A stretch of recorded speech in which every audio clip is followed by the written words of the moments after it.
Hi, everyone. My name is Regina, and I am the co-chair of the Women's Professional Network at Thomas Edison and the New Jersey State Library's Programs Committee. Last year, we started a tradition of meeting some of our friends and colleagues in the educational world and talking more about their careers in celebration of Women's History Month. This year, we are honored to have somebody from the New Jersey State Library with us, Dr. Edith Beckett. Edith is on the staff at the State Library, where she spent the last 35 years working in many areas of library services.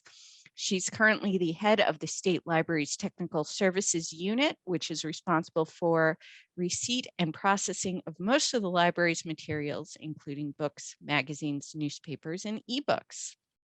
The unit also maintains the library's integrated library system, which includes the library's catalog. Edith's professional interests include library staff development and organizing information for access. She has a BA from Rider College, an M.L.I.S. and Ph.D. from Rutgers University. As an aside, she's one of the only people that I know personally who has a PhD in library and information sciences. So I'm very excited for us to discuss that. Edith considers herself a lifelong learner and finds joy in spending time with her family and friends, reading, cooking, and playing with fiber and fabrics. And I can see her wearing one of her shawls that she made right now. So welcome, Edith. We are so happy and honored to have you. I would also add to her bio that Edith is currently one of our WPN advisory board members. So she's very active and involved in the WPN as well. So it's awesome to have an active and involved member who is so interesting. So welcome. Thank you for the opportunity. You're welcome. So to start, could you tell us a little bit, you've been at the State Library for a very long time. Could you tell us a little bit about the State Library, a little bit more about what you do currently at the State Library, and also what you most enjoy about working at the State Library? Okay. Well, right now, I'm the head of technical services, and we are the folks that take care of all of the library materials that come in. So people order books in various subjects. We get electronic resources, and we are the people that get them from the boxes to the shelves. They show up in the catalog. We deal with electronic resources, government documents, creating original records for New Jersey documents. We also manage the bindery process and pay all of the bills for the library. So that's what technical services does. A lot. A lot. But a lot in the background. We, because the catalogers, all of our catalogers, we're very fortunate that all of our catalogers have also worked reference. I think that we interact a lot with the reference librarians and the other staff to try to make technical services more responsive, which is kind of my goal. I don't want technical services, even though everything we do is in the background, I don't want us to be like only the background thing. I want us to be the support for the people who are managing the collections. And so that's what we try to do. And I know, speaking as a reference librarian and looking at the library catalog, all of the catalog entry notes are so helpful, even just knowing how many pages a particular work has, because depending on the collection, we don't always know what something's going to be, if it's going to be a binder full of material or if it's going to be a published book. And, from a scanning and digitization perspective, if somebody asks us, hey, could you digitize this whole thing for us? If it's 9 pages long, we could probably do it. But if it's 400 pages long, that might take us a little bit more time. So I've always really respected and admired our catalogers and how user-friendly the catalog is for both the reference staff and the general public as well. We try. There are lots of obscure things. There are all kinds of jargony things that make our hearts sing. So the fact that you like the pagination information, yay! That's a good thing for us. My favorite thing about working at the State Library has to be the people and also the collections, because we've got some very, very interesting collections. And it's great to be able to work with such a variety of materials. It's a lot of print format, so we're not necessarily diverse formats, but man, you could come in and, you know, in the same day, work on some hearings from Congress, some resolutions, you know, from the New Jersey legislature. You could get some genealogy, you could do some old maps. And so the diversity of collections is one of the things that brings me so much pleasure. It is just a wonderful thing. I like that I ended up in technical services. It is not where I thought I would end up, but again, this is segueing into another one of the wonderful things that I really like about the State Library. So at the State Library, if you're interested, you get opportunities to participate in a lot of one-off things. And one of my typical stories is I started in the 90s when we first got computers, teaching people how to use the computers. I was in the IT department, and it was my job to help staff get used to having their own desktop computer. Because before that, there were shared computers. There was one for the reference staff on level 3 and one for the reference staff on level 4. And everybody else was using terminals for things. And so when we got PCs, one of my jobs was to help people learn to use the computers. So because I wasn't really a teacher, someone suggested that I go to New Jersey Train the Trainer. So I went to New Jersey Train the Trainer. New Jersey Train the Trainer was this program run by the State Library where librarians would teach other librarians how to design and deliver training. It didn't matter what your training was on. And so you got all kinds of skills, how to organize the content, how to facilitate the conversation, how to deal with people who were getting you off track, how to make sure that you were addressing your learners' needs. So great experience. Because it was a volunteer organization, everybody who graduated was encouraged to come back and teach a lesson. So I did that the second year. Oh. And then it was, okay, well, we need people to help facilitate. And I'm like, well, I'm at the State Library, I can help be the facilitator. So for years, like about 10 years, I was the person who taught adult learning principles in Train the Trainer and the person who was the facilitator. So fast forward to 2014, and there was an opportunity to present a paper at the IFLA conference in South Africa. And because I had had all of this experience with New Jersey Train the Trainer, and I had been in library school, I knew how to design surveys. So my friend, Dr. Nicole Cook, and I designed a survey to find out what had been the impact of Train the Trainer because the program ended. So we got the impact information, we wrote a paper, we presented it in South Africa and at the high school conference in Philadelphia. And all of that is because I was at the State Library, I took this training, and I was given the opportunity to participate in the program beyond just taking the class. So that is, for me, that's like the kind of thing that I think could only happen at the State Library. Wonderful. Yeah. It's, I've felt like working here too, you know, my creative doors have been kind of burst wide open, and there's a lot of support and a lot of collaboration. And yeah, you get to do a lot of really, really cool things here. And that's amazing. Don't even expect to happen. Yeah. So precisely. that's what I really like. Wonderful. Could you tell us a little bit more in general, what inspired you to become a librarian and what today keeps you being a librarian? Okay. My decision to become a librarian was probably more pragmatic than anything else. I had reached a point in my working career where I needed to decide what my next step was going to be. And I was working in the state library's brand new IT department, but I wasn't a librarian and going around and doing things. And so I remembered having conversations with friends about, okay, so I get to do this. Do I become an IT guy or do I become a librarian? Because I could do both. And they would both get me to whatever the next place is.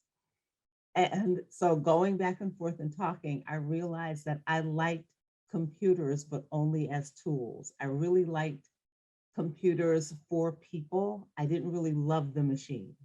And when I started working with real IT people, not librarians who could figure out computers, but actual, we have trained and this is our thing, I found out that I don't have enough of the love of the machine. I don't really care about the machine and all of the things it can do unless I have a thing that it needs to do and I can figure out how to make it do that thing.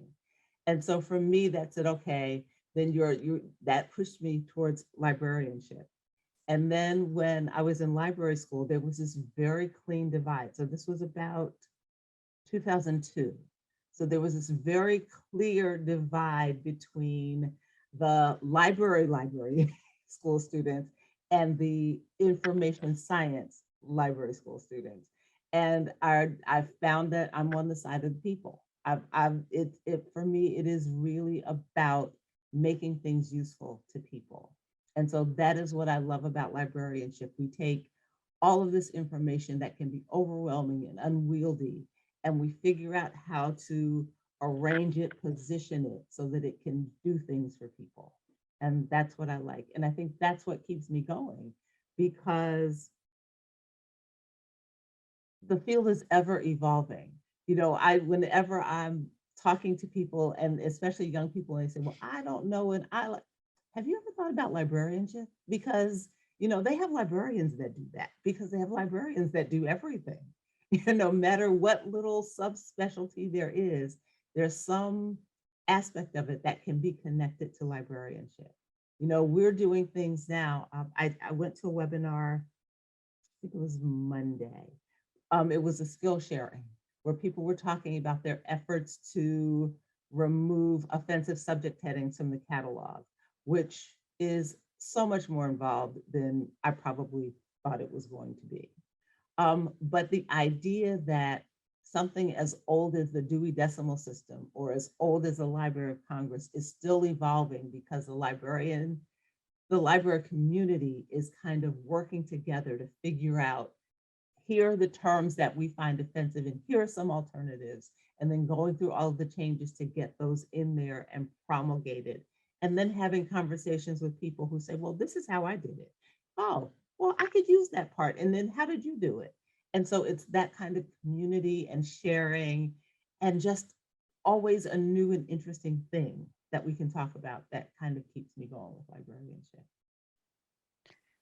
And so you went, I didn't realize that you had worked here before you got your M.L.I.S. Yes.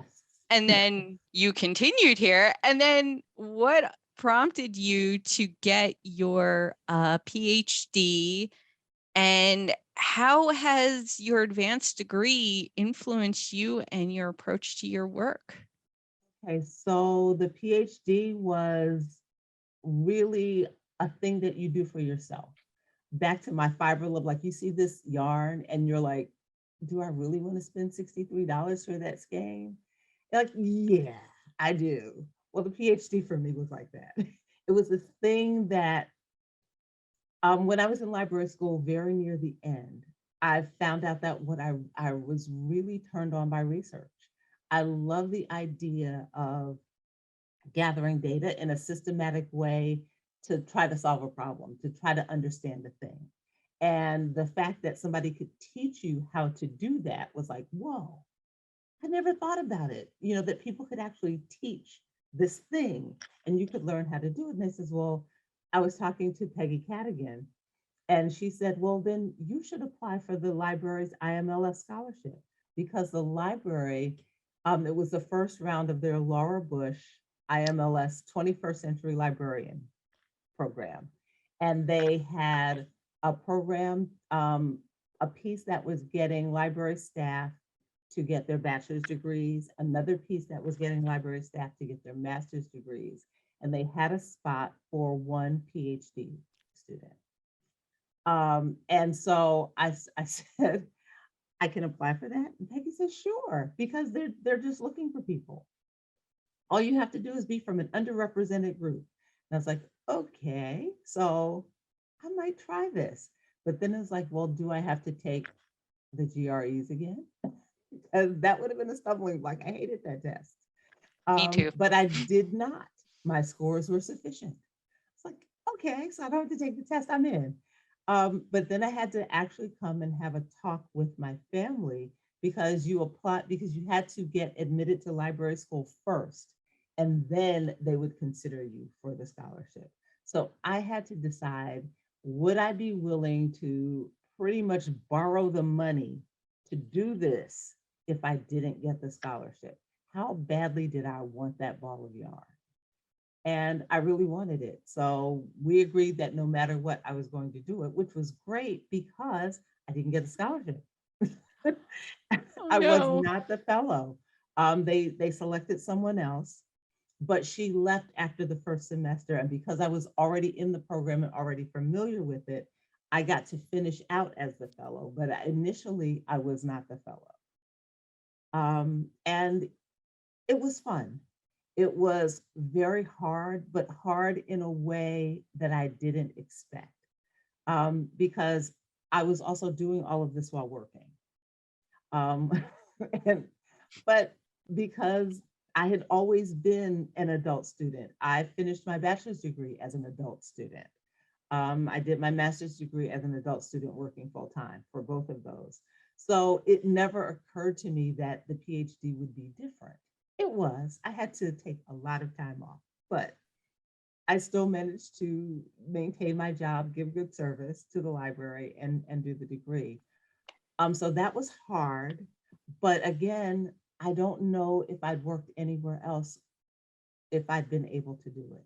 You know, the state library allowed me to take days off without pay so that I could participate in the fellowship activities. I got to help write the second Laura Bush IMLS grant, which we got, you know, so grant writing experience, right? Again, things that happened, I believe, only because I was situated where I was. The PhD has been very, very interesting to me because it changed the way that I look at things and the way that I think. And I think that for me has been its biggest benefit. I don't know that it was necessarily a benefit professionally because since I'm not in academia, I'm not teaching, I'm not actively researching anything. That's not the part that works, but the part that made my brain better is the part that I use all of the time. When I'm looking at things, I've got a much more analytical perspective, I think, than I've had before. I am definitely a better listener in terms of hearing people's arguments and points of view and trying to find solution. I've read so much stuff and I continue to read so much stuff. And I think when I discovered that I could read as much as I had to read, I was like, oh, you could do this all the time. And so that part hasn't ever stopped. The thing that I lost was watching television. I'm a horrible TV watcher now because I spent so long not watching that I've found it really difficult to get into a rhythm. And now we're streaming, we don't even have cable. And so when you don't have cable, you have to be very intentional about your television. I'm probably never going to get back to where I had favorite shows and knew when they were coming on. That's how I feel as well. I haven't had cable for about 11 years and Okay. I don't really miss it all that much. I want to ask as an add-on question to this, for your PhD, did you have like a subject concentration or something you were studying? And did you write a thesis? This is a very interesting story. So I initially started out in the PhD program with a school library focus. And I went to dinner with some friends before I started the program. And one of them said to me, the way to get through this is make every paper that you write, make sure that every paper that you write has some connection to what you think you want to research, because that gets you deep into the literature. The more you read about it, the better you'll be positioned to write this paper. And so I was really interested in urban school libraries, and specifically, I wanted to focus on literacy in urban school libraries. But then it was like, well, wait, because when you talk to real school librarians, what they actually do is very different from what they're taught in library school. And so I wanted to find out, like, I really wanted to explore that disconnect. Why are we teaching them things that don't really apply to what they're actually led to do? But I wasn't able to find an advisor who could work with me on that project. And so I spent about 2 years spinning my wheels, writing papers, trying to find the professor that I was working with, trying to find and focus this in a way that would work for her and work for me. And it never did. So I had to start all over. No. So I got a new advisor and a new topic area. And so I was talking about library funding. And specifically, I started with the question, why do we continue to have grant programs that come up with these wonderful ideas, but there's nothing behind it to sustain it? Not really a researchable question. It was way too big for a dissertation. So I ended up doing a study of public library funding in New Jersey, specifically looking at, is there a relationship between what mayors and librarians say they value about the library and how much funding the library gets? In New Jersey, it's very interesting because we have the mandatory third of a mil funding, but there are many libraries that get funded above the third of the mil level. And so I was looking to see if there was any connection between those two things. You know, if the library director from town A and the mayor of town A both say these are the things that they value about the library, and that library gets funded, then it shows like there's this kind of simpatico thing going on, that they're all on the same page. And if the library doesn't get funded above the third of a mil, and the library director and the mayor on different pages, is that a thing? You know, is it really a thing, or is it just anecdotal stuff? And so during, what was the hurricane that devastated New Jersey? Sandy, Sandy. 2012? That was data, that was survey distribution time for me. Oh man. Because, you know, funding and timelines, you can't really say, oh, you know what, there's a natural disaster, let me wait another year. So I had to do it. So I did a combination of online and print surveys. I surveyed public library directors and the mayors or head of government of those towns of the that had public libraries. And then I got the data about funding from the New Jersey Library Statistics. And it turns out that everybody agrees that the library does good things. That has absolutely no relationship to funding that I could find. There was no support that valuing the library and funding the library are the same thing, are related. What happens is, or what I believe happens is, if the mayor, whose vision for the town includes all of these things, and they believe that the library is contributing to that vision, then they are more likely to give them more money. But if they don't feel that the library is contributing to what they envision the town should be doing, and they have a say, then they just give them the minimum. Mm. And so it was very interesting to me, because now when I hear all of the things about library, valuing your library, we are doing a good job as a profession in getting people to understand what we contribute to the community. But that is not necessarily connected to the funding. I think that's a different and bigger conversation. And it has a lot to do with how connected the library director, the library board is to the political system of the town. If they are not connected with those people and having conversations with them, I don't think that they have a shot, even if they are doing great things. And I have a strange follow-up question for you. I know in New Jersey, we have a lot of library systems, which are on the county level. Yes. So how does being are the individual libraries that are funded or partially getting funding from municipalities, are they branches of the county library system, or are they the independent community libraries that happen to be folded in, or both? So it depends. Every public library gets 1/3 of a mil of whatever their funding body is. That's a New Jersey law. That's the state aid that comes from the state and is administered by the state library. We give them all they give us statistics, we give them money in essence. There are county libraries, and so that funding is assessed differently, like who actually, how it's distributed. And counties have, like in Mercer County, for example, there's a county library, but not every public library in Mercer County is a member of the Mercer County library system.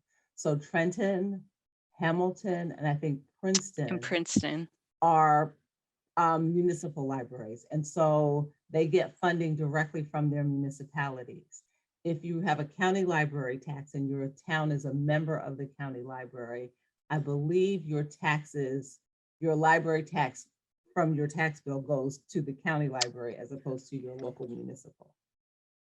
But everybody gets 1/3 of a mil. If you meet the requirements, and I don't know what they are exactly anymore. Strange aside, that was my very first job at the state library, was calling library directors and filling in the library statistics. There were paper forms that they filled out and they mailed them in. And my job was to read over the forms and make sure that they were all filled in, call them if there was missing information, and then take the paper copies and walk over to the Department of Education building, which is now the Department of State building, and get them entered into the VAX computer over there. Wow. And what year was this about? This was 1987. Wow. So the fact that Bob Keith now has this online thing where people submit their statistics is just amazing and marvelous. Again, ever evolving. Same old information, what's your library doing for your town? How long are you open? How many books do you have? What kind of staff you have? Same information that we've been collecting for decades, but now people can just do it conveniently. They log in to the website, they put their stuff in, and boom, they're gone. Yeah, wonderful. And thank you. Thank you for telling us more about your PhD and what you studied. I didn't know, what your concentration was. So this is all really, really interesting. And you're right. For libraries and librarianship, it's a really interesting question. And I think, learning a little bit more about the political influence of library funding is really important, especially if you have your eye on becoming an administrator in the library world, because you need to know. You need to know the people, and you need to be connected to the folk that are governing your town.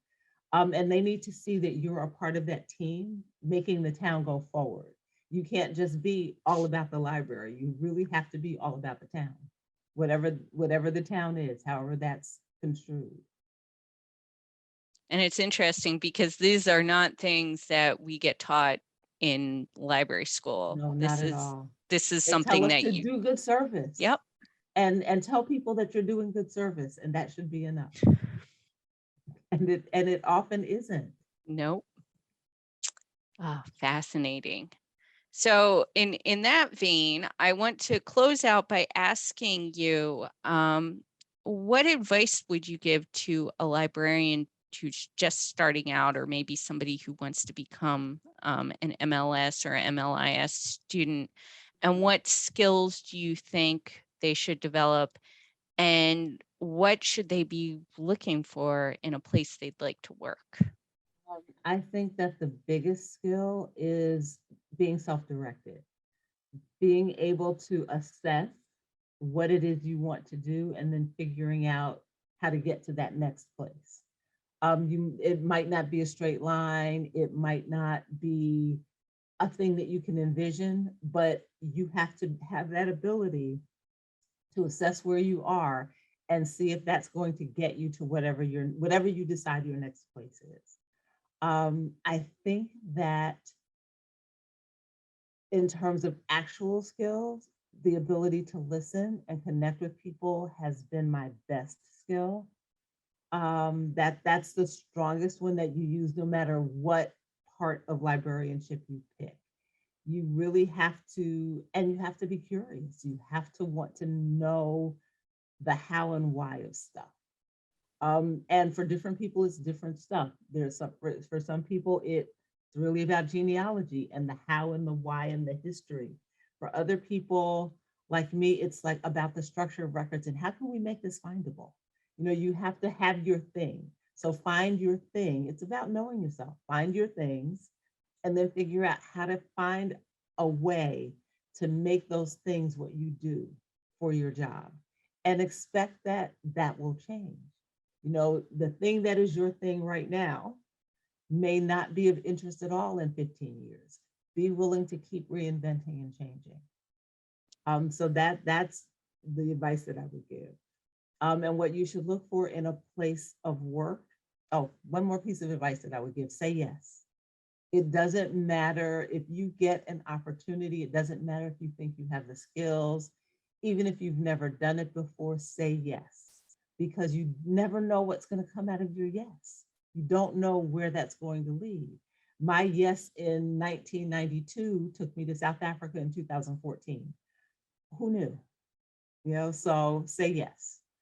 Look for a place that you can work that will support you growing, that will give you opportunities to do things that will help you give better service to the people by bringing your creative self into the fold, solving problems, and it's lots of little things.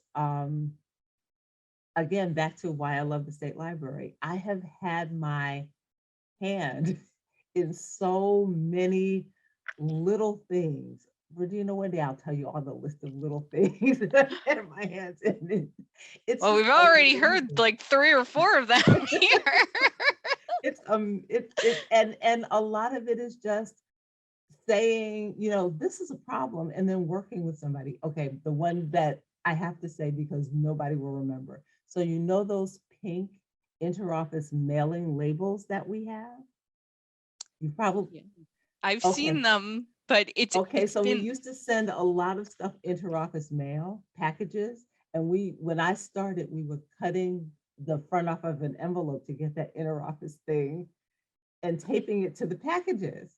And so Ralph Wilson and I were thinking, like, this is such a waste of people's time and tape. He says, I bet we can get labels. I said, I bet we could. And so we got labels. I think we are the only people in state government that has those labels. So it's just the support for finding creative ways to deliver your service, to make it easier for the people you work with and to be better for the people that you serve. wonderful. Well, thank you so much, Edith. It has been a pleasure learning more about your professional journey and it, like, you're such a cool person. I'm jealous of you. Thank you. I've never been a cool kid, so thank you so much. Yeah, you're awesome, and thank you so much for sitting down with us. I know it will be a lot of fun for our community at large, and particularly the WPN, to get to know a little bit about you. So thank you so much Thank for, you again for the opportunity and happy Women's History Month. yes, happy Women's History Month.